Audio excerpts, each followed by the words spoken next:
Class 10वीं का जो और हिंदी है, जिसको नॉन हिंदी कहा जाता है, उसमें जो दूसरा अध्याय है ईदगाह, जिसके अंतर्गत 5 नंबर के जो प्रश्न होते हैं, आज उस प्रश्न को जानते हैं। ठीक, तो प्रश्न किस प्रकार से रहेंगे, देखिए। ईदगाह कहानी आपको कैसी लगती है, इसकी मुख्य विशेषता बताइए। ठीक, ईदगाह कहानी है जिसका लेखक प्रेमचंद जी है। इस प्रश्न को जानने से पहले हम यह जान लेते हैं कुछ कि ईदगाह कहानी में होता क्या है। ठीक है, ईदगाह कहानी में एक बच्चे होते हैं जिसका नाम हामिद होता है। वह हामिद 4-5 साल का लड़का होता है, जिसके पिता जो है नहीं होते हैं। ठीक, मेले के दिन भी उसे बहुत कम पैसे होते हैं, उसके पास मात्र 3 पैसे जो उसे अमीना देती है। अमीना हामिद की दादी होती है। ठीक, अब अमीना घर में अकेली है और उसको मेला जाने के लिए गांव वालों के साथ जाने देते हैं। हामिद जब मेला जाते हैं तो वहां पे एक ऐसा काम करते हैं जिसको आप जानकर भी, आपको भी जानकर और अमीना को भी जानकर हैरान हो जाता है। क्योंकि जब वह मेला जाता है तो वहां से ना तो वह खिलौना लाता है, ना वह मिठाई लाता है, और ना ही कोई ऐसी वस्तु लाता है जिससे बच्चे के खेल में प्रयोग हो सके। ठीक, वह एक ऐसा वस्तु लाता है जिसका नाम चिमटा होता है, और वह अपने दादी के लिए लाता है ना। ये कहानी का कुछ अंश था। अब हम इस प्रश्न को जानेंगे कि आखिर यह कहानी में ये जो 5 नंबर का प्रश्न है वह क्या है। ठीक, देखिए, कहता है ईदगाह कहानी आपको कैसी लगती है, इसकी मुख्य विशेषता बताइए।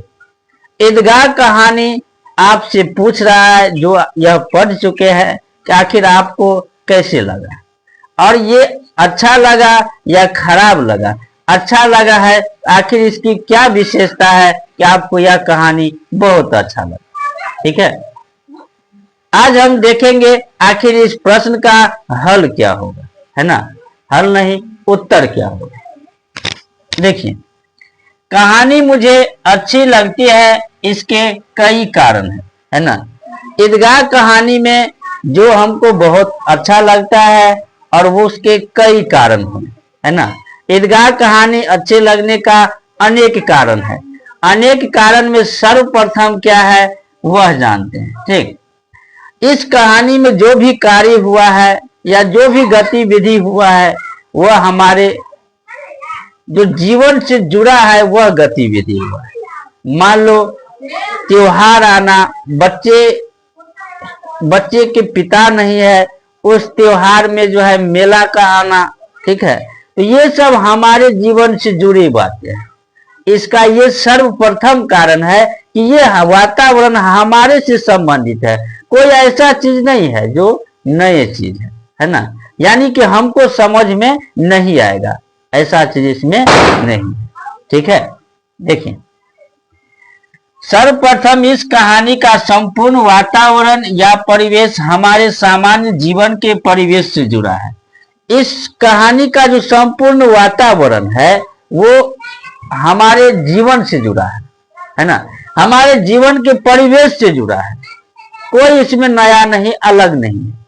ठीक है, इसके साथ साथ ही हमारा आत्मिक संबंध स्वाभाविक है।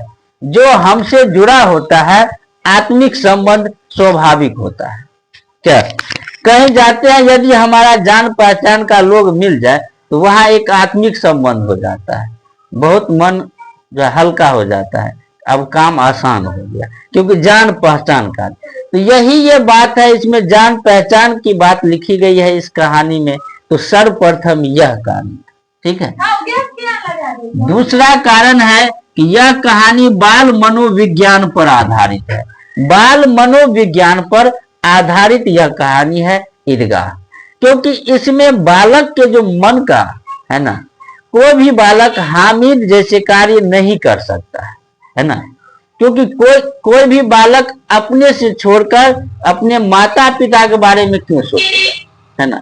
भले ही माता पिता सोचेंगे कि हमको बच्चे को खिलौना देना है या मिठाई देना है, लेकिन 4-5 साल का लड़का या बहुत थोड़ा उससे बड़ा भी वह नहीं चाहेगा कि हम घर के लिए कोई चीज मेला से लेकर जाए, है ना, वो भी लोहे का चीज लेकर जाए। ठीक है, यही ये कहानी है। दूसरा क्या है कि बाल मनोविज्ञान पे आधारित है और इसमें बाल मन के प्रवृत्तियों का सटीक वर्णन है। बालक के मन का, है ना, जो वर्णन है वह किया गया है।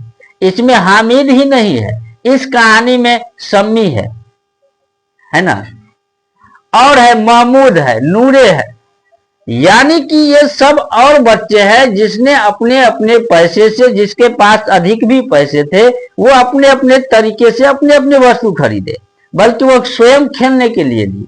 किसी ने जो है वकील ले लिया, किसी ने सिपाही ले लिया, है ना, किसी ने मिठाई ले लिया, इस प्रकार से लिया, लेकिन हामिद जैसा कार्य कोई नहीं किया। ठीक है, इसके साथ ही कहानी में बाल पात्रों का चित्रण अनुकरणीय, इस कहानी के भाषा शैली की सहजता और बोधगम्यता भी अच्छे लगने का कारण है। इस कहानी का जो चित्रण है बाल पात्रों का, यानी ज्यादा से ज्यादा कहानी जो है बालक के जो है पात्र, ठीक है, उस पे आधारित है। भाषा की शैली की गम्यता ये अच्छा लगने का कारण है।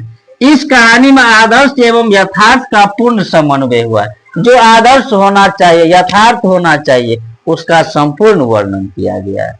प्रेमचंद जी ऐसे कहानी लिखे हैं। ठीक है, इस कहानी का आधार मानवीय है। इस कहानी में वर्णन कौशल की रोचकता है। इस कहानी का हमारे व्यवहारिक जीवन के साथ सीधा संबंध है। इस कहानी का हमारे व्यवहारिक जीवन से सीधा संबंध है और इस कहानी को हम बहुत अच्छे प्रकार से समझ भी सकते हैं।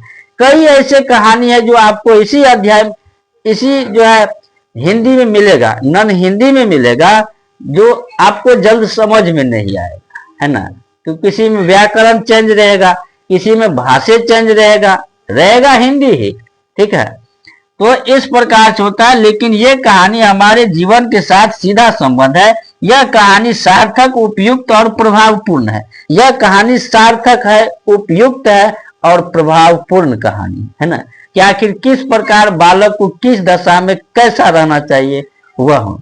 ठीक, तो यह थे 5 नंबर का प्रश्न, जो उम्मीद करता हूं आप लोगों को अच्छा लगा होगा। ठीक।